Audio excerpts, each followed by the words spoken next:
Chapter 27, Montgomery. You've reached Alan Montgomery. Please leave a message. He'll get back to you just as fast as he drives. Blue didn't leave a message. Sometimes the unanswered calls made him feel hot all over, like someone had poured him full of gasoline and lit a match. Today he couldn't find that feeling. He couldn't find much of anything on the inside except for a sick heaviness. He trudged back upstairs, trying to think of things that made him angry. He wanted that heat to burn away the worry. Even the lime green paint spilled on the banisters wasn't enough to make him mad. He tripped over one of Chet's cowboy boots, but it was hard to be angry with a 3-year-old. He caught a whiff of the smelly cousin's stench on the second floor and tried to work himself up over that. But Blue couldn't hate someone for something they couldn't help. Out of habit, he stopped to give Howard's door its usual kick. Everyone knew that Ma Myrtle wanted to see Baggett Flat beaten at eating his own swamp cakes. Howard actually had a talent that could help them out, but instead of using it, he was being selfish. The little smiley face painted on Howard's electrified doorknob grinned. Annoyance sparked inside of Blue. He kicked the door again. Selfishness, he thought. That's it. Howard won't share his room. He won't do his part to impress Ma Myrtle. He kicked the door harder. A stinging ache radiated out from the stitched-up gash on his shin. That did it. Here Blue was, fighting so hard against his fate that he had 39 stitches running up his leg, and Howard was hiding out in his own private room because he was too stuck up to eat a few stupid pancakes. Blue switched to his good leg and gave the door a solid kick that made his bones shake. The door rattled in its frame. "Hey!" Howard shouted from inside the room. "Stop it!" Blue kicked again. His foot was going to be bruised, and it was all Howard's fault. "Don't make me come out there, Blue!" Howard shouted. "I'm not kidding!" Blue kicked one more time. Crack! There was a splintering sound. Blue couldn't see the damage, but he knew the sound meant he was winning. He was breaking down Howard's door. Howard shouted something Blue couldn't hear over the fire that had suddenly roared to life inside of him. The fire wanted him to do it. It wanted him to turn Howard's door into kindling. He backed all the way up to the wall opposite Howard's room. It was going to be like in the movies. He was going to throw his whole body at the door and explode into the room in a shower of wood chips. He lunged forward, just as a furious Howard yanked the door open. Blue smashed into his cousin instead of the door, and the two of them flew backward into the room. Blue leaped up, ready to defend himself from Howard's wrath, but Howard was scrambling across the floor to slam the door shut behind them, and he didn't look angry. He looked panicked.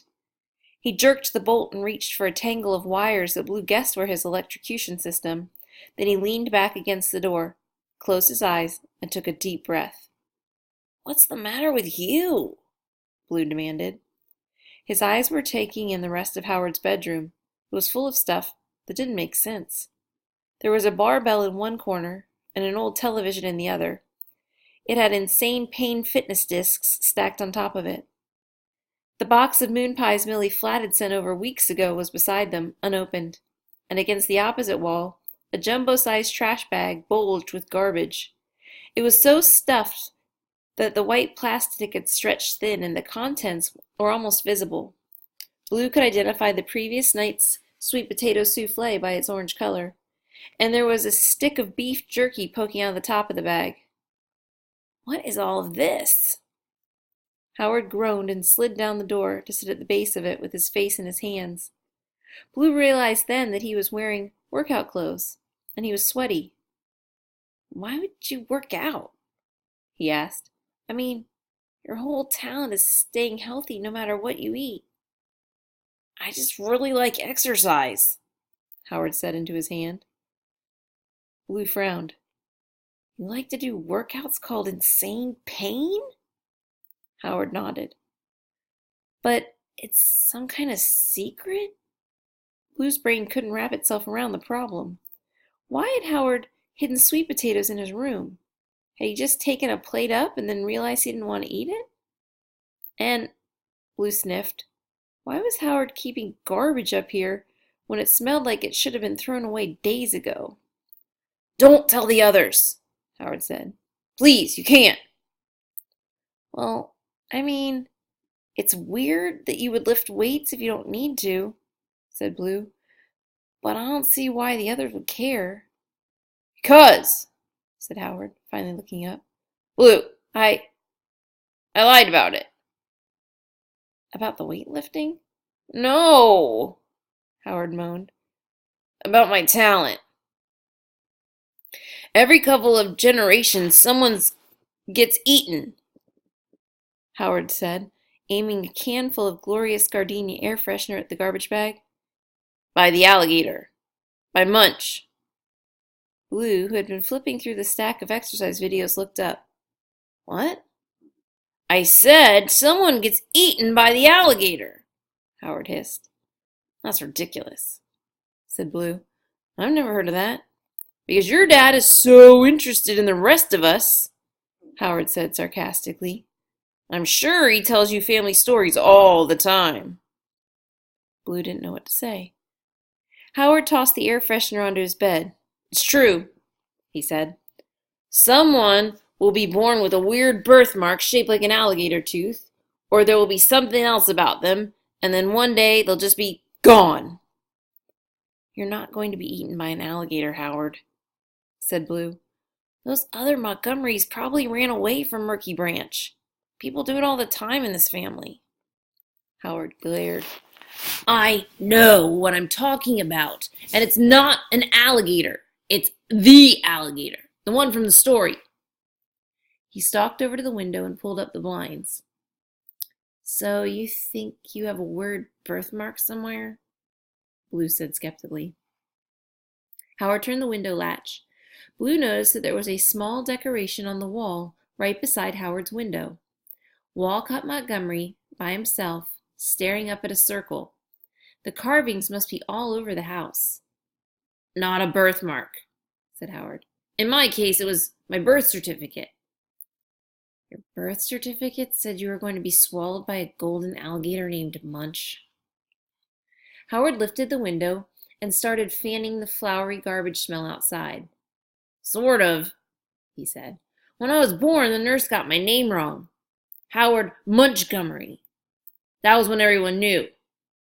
Blue tried not to roll his eyes.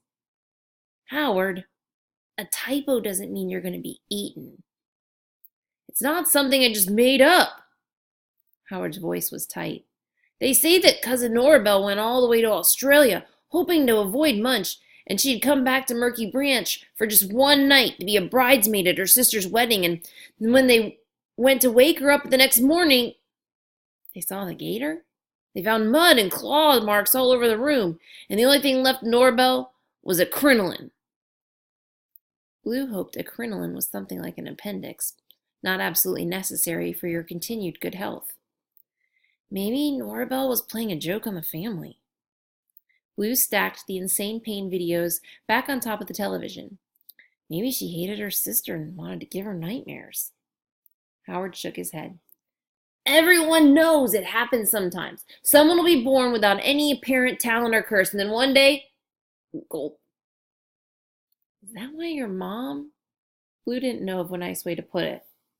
Oh, she didn't want one of us messed up Montgomery kids, Howard said bitterly, slamming the window down. She was hoping for some bright little starlet like herself. Granny Eve won't even talk to her.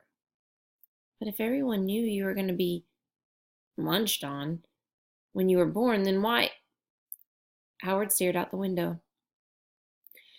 It was always so depressing, you know? Even when I was a little kid, people would look at me, and then they get sad. Then when I was 6 or so, Granny Eve made these miniature strawberry cupcakes for the twins' birthday. I started shoving them in my mouth as fast as I could, and I think it was Jenny who said, Wow, he really is a Montgomery. He pressed his forehead to the glass, and I just thought, how nice it would be if she was right, if I were one of the lucky ones. So I started to eat tons of food anytime anyone was watching me, and then they all kind of got hopeful. Pretty soon I was stuffing my face all the time, and they finally decided that it could be a talent, like maybe I was the eating machine who could just eat whatever, whenever, without any consequences. So you pretended it was true? Said Blue.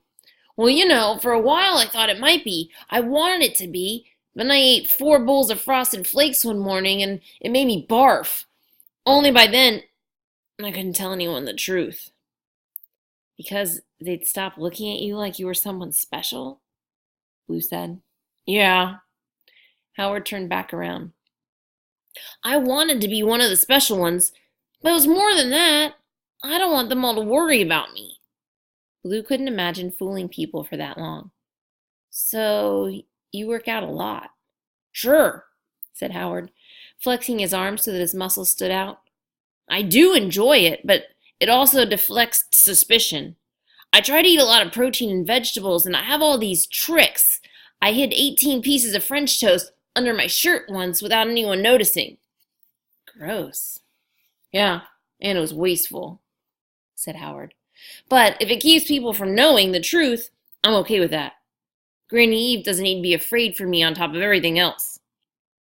Howard, said Blue, suddenly remembering. The swamp cake eating contest? I'm doomed, Howard groaned. But I guess I always was. Chapter 28, The Only Difference. It'll be fine, Blue promised Howard. Everything's gonna be great with the gerbils tomorrow.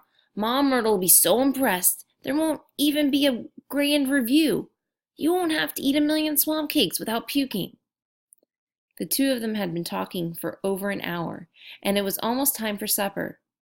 Blue would be watching closely to see what his cousin did with his meal. Are you even a member of this family? Howard said, fiddling with the battery pack and wires that powered his electric shock system. It's never that easy. It will be, said Blue. It's going to work great. We've got it all planned out. 6 seconds, said Howard. What?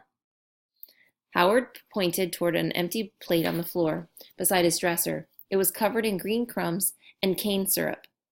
I've been practicing. I hate the flats pancakes. They taste like green dye and they stick to the roof of your mouth, but I can eat one every 6 seconds. Maybe that'll be... I've seen Baggett Flat eat, said Howard. He can probably do 3 times that many. They both fell silent, contemplating the empty plate. I guess we should go, Howard said after a moment. Do me a favor and take those moon pies with you. I told Millie I liked them once so she would stop bringing me swamp cakes, but I'm kind of sick of everything with the word moon on it. Blue fetched the box, and by the time he turned around, Howard was unwrapping the final wire from the doorknob. Why'd you burst in here anyway? He asked before he turned it. What'd I do to make you so mad? Blue didn't say anything. Howard gave him a long look. Or were you mad at somebody else? I'm sorry about kicking your door. Howard still hadn't turned the knob. You know, he said, your dad leaving you here isn't your fault. Blue looked down at the box in his hand.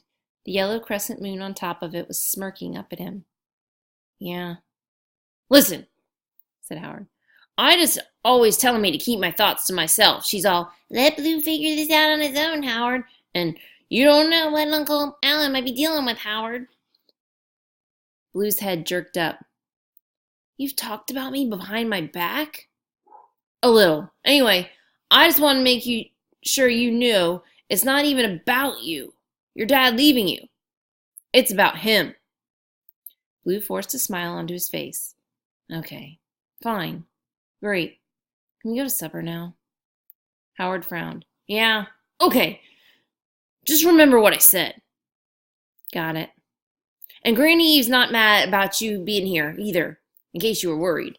She's just mad that your dad wants to race again. After the last time with his talent causing all those wrecks. Howard opened the door. She's afraid he's going to get someone killed.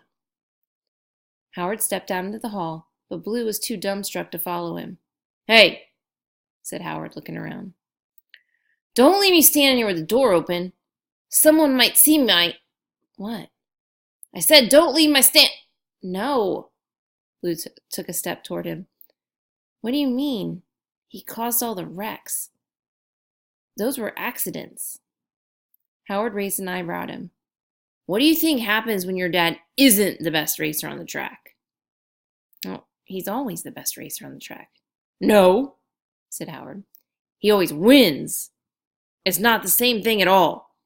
"That's not—" "Blue!" Howard interrupted. He pointed at the stitches running up Blue's shin. "The only difference between you and your dad is that when your dad races, it's everyone else who gets tackled by the deer."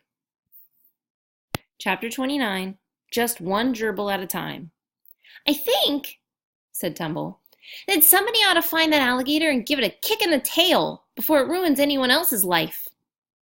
It was the next morning, and the two of them were sprawled across the beanbag chair in the attic. They were eating Howard's moon pies and watching the dust motes swirl over their heads. Blue had just told Tumble about what his cousin had said.